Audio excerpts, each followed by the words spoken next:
In 1952, which was the year I was born, there were a group of scientists studying a tribe of monkeys on the island of Toshima in Japan.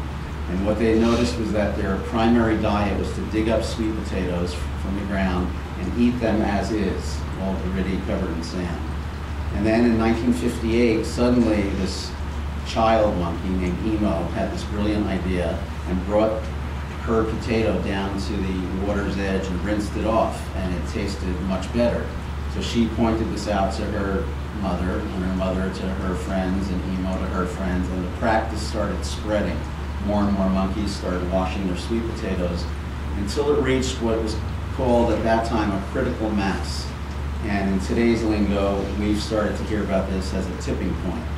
But they gave it an arbitrary number, which was when the 100th monkey, or that tipping point monkey, would wash its potato, there was a phenomenon they observed where suddenly, spontaneously, all the monkeys on the island started washing their potatoes, whether or not they had ever seen the practice.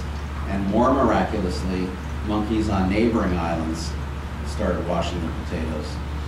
So futurist thinkers call this the 100th monkey syndrome, and extrapolated from it that this is the way great paradigm shifts happen in our culture.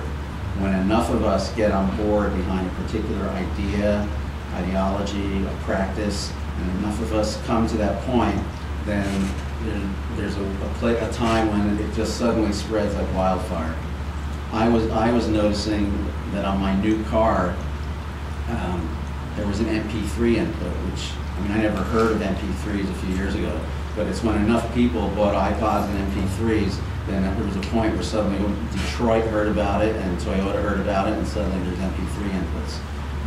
Now, so the point of my title, The 99th Monkey, is it's tongue-in-cheek, and what I'm sort of putting out is that as the 99th monkey, I am the final holdout, the resistant one that's preventing the paradigm shift for the culture. So it's actually me that's gumming up the works for all of you. And in New Age circles, as you may have heard along the years, there's always been this talk that when enough of us transform ourselves, grow out of our narrow ego, power-hungry, greedy, self-centered ways, and open our hearts to more global, interconnected thinking, when enough of us get there, we're going to burst into this wonderful New Age time of peace and harmony.